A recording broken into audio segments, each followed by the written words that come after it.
When we started building our new home, my husband lost his job. He had initially promised to contribute half of the mortgage, even if it meant taking on part-time work. However, he ended up not finding new employment at all. By the time the new house was finished, he dropped a bombshell.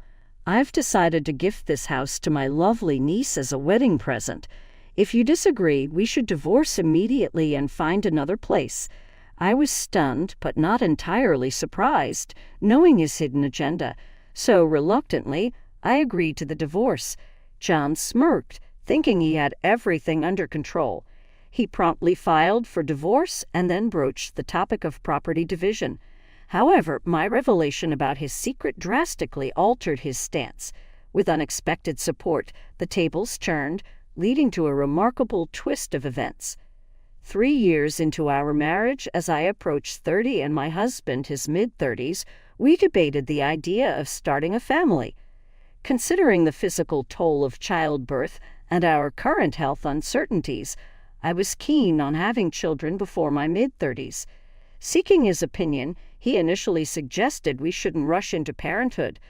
Later, he expressed his desire for children, but acknowledged our current home was too small for a family. He proposed that we should look into buying a larger house. Raising children requires financial stability, and buying a home would mean committing to nearly 3 decades of mortgage payments. By the time we paid off the house, my husband would be in his mid-60s, likely retired. I didn't want our children to face financial struggles. My mother, who worked full-time while raising me and managing our household, supported my father and me until her retirement. I always admired her dedication and decided to balance work and home responsibilities. With this determination, we carefully planned our home project, choosing a builder and setting everything in motion. Thankfully, we had savings, so we opted for a larger down payment to avoid future mortgage challenges. Just as things were falling into place, my husband's company went bankrupt, and he lost his job without any severance pay. I asked him if there were any signs of the company's impending failure, but he snapped back, claiming he couldn't have known since he wasn't an executive. One morning, he was unexpectedly barred from entering his workplace with only a notice stating the company's sudden bankruptcy. It was a small company, and it appeared the president and other responsible parties had fled overnight, leaving employees without that month's salary. Faced with an uncertain future, I suggested reconsidering our home purchase, but my husband insisted we push forward, driven by his determination to find a new job. He started visiting job centers and scouring online listings enthusiastically. Despite finding some temporary work on call, which was unpredictable, his commitment to sharing mortgage payments reassured me. With my stable income, we could manage without his contribution for the time being, so I decided to proceed with our home project. Up to this point, my husband seemed dedicated and responsible. However, he harbored an unusual obsession with his niece, the daughter of his much older sister. Despite living far away and seeing her rarely, he showered her with extravagant gifts and money far beyond the norm. He prioritized gifts for his niece over our budget, which made me question his priorities. His indulgence toward her often left me dismayed. Now unemployed, he spent long hours supposedly job hunting, returning home later than when he was employed. While his eagerness to find a job was commendable, he became negligent about our home project, leaving all decisions to me. Arrogantly, he asked me to handle all the paperwork, insisting only his name be on the joint ownership. When I gently reminded him to show interest in our home, he responded with frustration, citing exhaustion from his job search. I worry he might later argue that since I made all the decisions, I should be responsible for the mortgage payments. When I brought up payment arrangements, he insisted on keeping his personal savings intact until he found a job, prioritizing future emergencies over current needs. His proposal to leave the mortgage payments to me was far too convenient compared to our initial agreement. Feeling the need to assert myself, I demanded he sign a loan agreement for the period I'd covered the mortgage. He complained but reluctantly agreed when he realized pressing him on his job search might complicate matters. John promised to repay half of the mortgage payments I made during his unemployment once he was reemployed. I got his signature on this agreement and stored it securely where he wouldn't find it. Despite this, many of the promises we initially made fell apart as the completion of our new home approached. John, who had assured me he would quickly find a job and wouldn't be picky, failed to secure employment. Moreover, he declined several offers from the temp agency he registered with, making various excuses. Frustrated with supporting a husband who made little effort, I pressed him to find a job many times, but he always dodged the issue, leading to more arguments.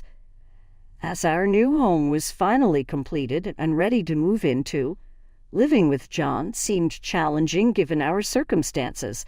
I had gathered various pieces of information since he was laid off, including his continued failure to find work. There were many things I wanted to confirm and discuss with him. As usual, when John was leaving for the job center, I approached him. "I want you to spend today with me. There's something important I want to discuss," I told him. John tried to avoid the conversation, insisting that finding a job was his top priority and we could talk another time.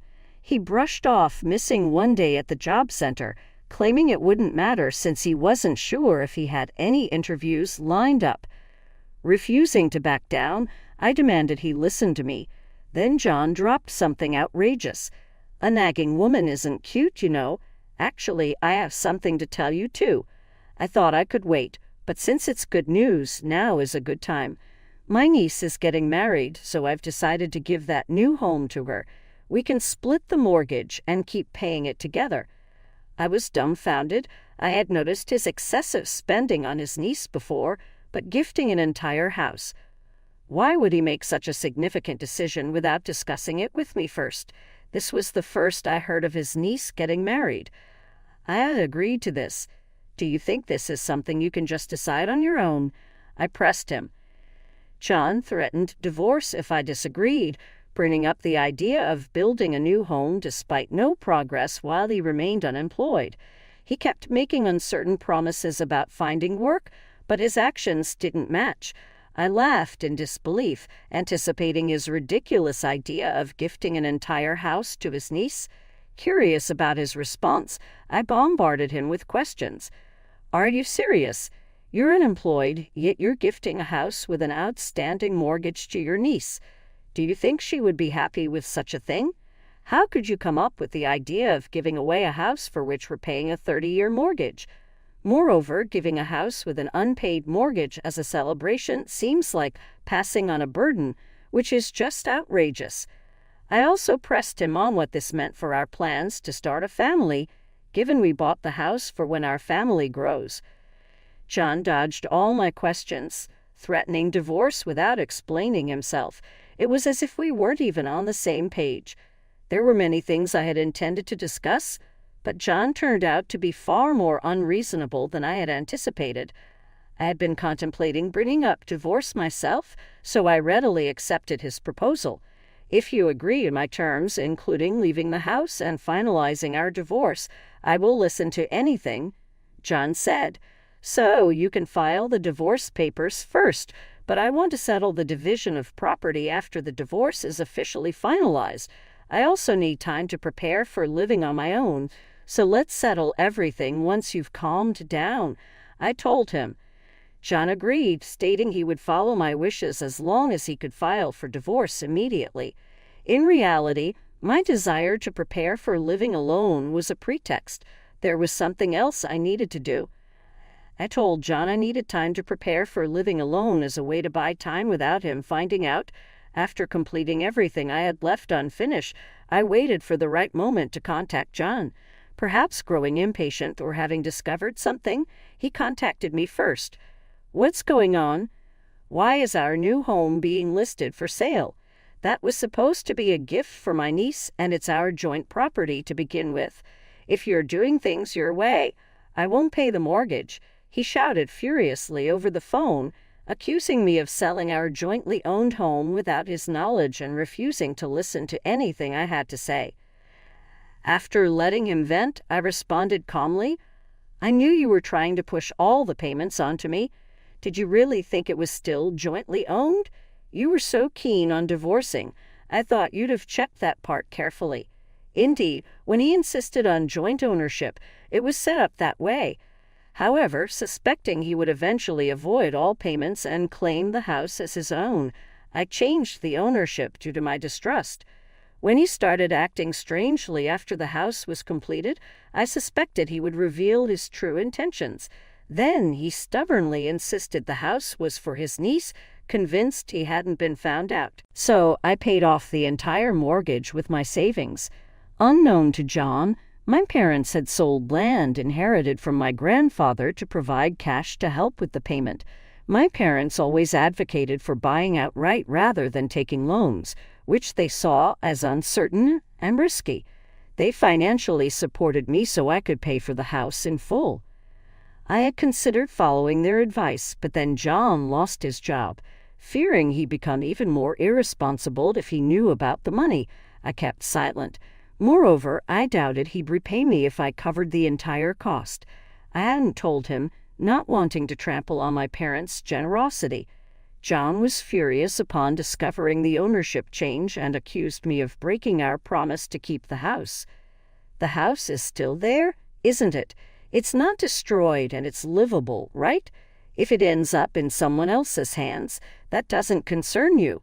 If you really want it, you can buy it back. It was my right to do as I pleased with the house I fully paid for, though living in a home planned with an ex-husband felt wrong. John, frustrated by my statement, claimed he had a right to part of the proceeds as marital property. He demanded an immediate share, promising to check the exact amount later. I invited him to meet, saying I had more to tell him. I arrived early at the designated spot, waiting for him. When John arrived and started to speak, I showed him something that made him halt mid-sentence, the results of a private investigator's inquiry into his conduct. The report included evidence of his affair, with prominent photos of him kissing another woman in public, dining out at expensive restaurants, and entering hotels. It detailed how, after initially job hunting post-layoff, he began seeing the other woman regularly, claiming to be single and struggling financially due to the recession, eliciting her sympathy. He not only sought her pity but also convinced her of his financial desperation, leading her to support him financially. Essentially, he acted like a con artist, even proposing marriage.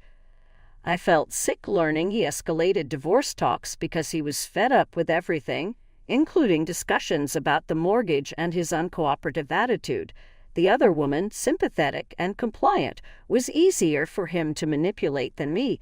Planning to switch to her from me, the story about gifting the house was just a tactic to expedite our divorce, a reason he thought he could use if I refused. But he was mistaken in thinking he had manipulated me. In reality, I was the one orchestrating everything. I had hired a private investigator when I noticed John's strange behavior and was aware of his infidelity. His excuse of gifting the house to his niece was unexpected, but upon learning of his affair, I had already decided to divorce him. Initially, I planned to confront him about his infidelity and declare my intention to divorce. However, observing his irrational behavior, I realized he was incapable of reasonable conversation, so I decided to let him think he had his way while I planned my next steps in the background, holding all the evidence. When I finally confronted John, I didn't mince words. I have solid evidence of your affair. With all this proof, you can't talk your way out of it. I'll be demanding compensation from you. You knew and kept quiet. What kind of woman does that make you, staying silent about her beloved husband's infidelity? Beloved, besides the one who betrayed me? Was he right? John's claim of being a beloved husband was so absurd that I couldn't help but scoff as I retorted. He stumbled over his words before insisting again on his right to a share of the assets. That's when I made a call to John's father, my last resort. I informed him that John was demanding a division of assets. John started ranting about why I needed to involve his father, but when I told him his father wanted to speak with him, his rant stopped abruptly. Putting the phone on speaker, I handed it to John so he could hear his father reprimanding him. His father scolded him for his behavior, asking how a man in his 30s could act so shamefully and criticizing him for causing family breakdown, yet demanding a share of assets. John has always had a tough relationship with his father, unable to defy him since childhood. His father absolutely hates dishonesty, particularly those who hurt or deceive others. After John proposed divorce, I immediately sought advice from John's father, asking for help if I couldn't resolve it myself. He supported me, saying to discard a cheating husband and promising to confront John himself. However, I had many things I wanted to say to John myself, fearing he might run away if his father intervened. My reason for wanting time after our divorce was partly to coordinate with John's father and to ensure John didn't discover the house sale.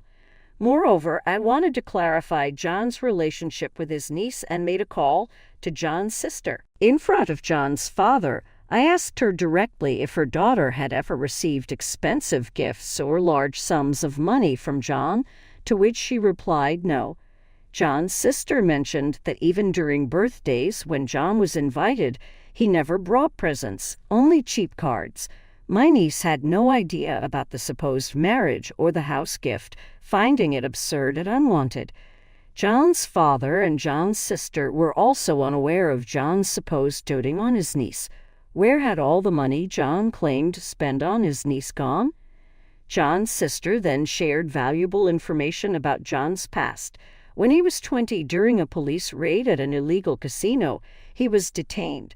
Fearing his strict father's reaction, John pleaded with his mother to keep it secret, admitting to gambling away valuable items for cash. Despite promising to quit, his addiction seemed pathological. John's father confirmed missing items from their storage, confronting John about his gambling under the guise of caring for his niece. Using your niece as a cover for your gambling? You gamble despite being unemployed. The money isn't for funding your bets. He sternly ordered John to return home for a re-education. Unable to defy his father, John conceded, renouncing any claims to assets and agreeing to pay compensation. Following John's father's intervention, a lawyer he arranged for me confirmed that John had officially renounced his claim to any shared property, allowing me to acquire all communal assets. Additionally, through John's father's consideration, I received a lump sum of inconvenience fee from John, significantly above the standard rate. At first, I harbored resentment towards John's affair partner. However, as the investigation into John's behavior extended to her, my feelings shifted. She believed John was single and struggling financially, and despite her own hardships, she had given him money. It became clear to me that she too was a victim of John's manipulation. Despite being deceived herself, she expressed remorse for potentially disrupting my family and tearfully apologized. She even offered a small sum of money as compensation, which I refused, appreciating her sentiment enough. I informed her that, as another victim of John's deceit, she might be entitled to some compensation, explaining that his promises of marriage coupled with financial demands could constitute fraud. Upon this advice, she confronted John at his parents' house, accusing him of deception and using marriage as bait. John's father became furious. He suggested she could file a police report and demanded John immediately turn himself in, causing quite a commotion. John begged for forgiveness from both his affair partner and his father, pledging to return all the money he had swindled in an attempt to avoid police involvement. His scant savings were completely depleted in paying back his affair partner and covering the damages, leaving him penniless. Recently retired, John's father had plenty of time to closely monitor John, applying strict supervision that made even a prison seem lenient by comparison. John's attempts to escape the surveillance were short-lived. Hunger drove him back to his father's doorstep within 2 days. Disappointed by John's lack of resolve whether to stay or flee, John's father disowned him after declaring his disappointment. Now homeless and without a penny, John broke into his family's storage, repeating his past actions of stealing valuables. However, John's father, forewarned by past incidents, had since fortified the storage with surveillance and security, leading to John's prompt apprehension by the police upon his attempted theft. With his mother passed away, his sister enraged by his exploitation of her daughter, and his father refusing to bail him out, insisting jail might reform him, John found himself without anyone to rely on. I too declined any involvement, emphasizing our estrangement. Now, with the house sold and the proceeds in hand, I plan to invest in some much-needed personal rejuvenation. I've managed to rent a top-floor apartment in a building I've always wanted to live in. From here, I look forward to enjoying the view, treating myself to good food, and appreciating the time spent away from John, acknowledging the years endured together.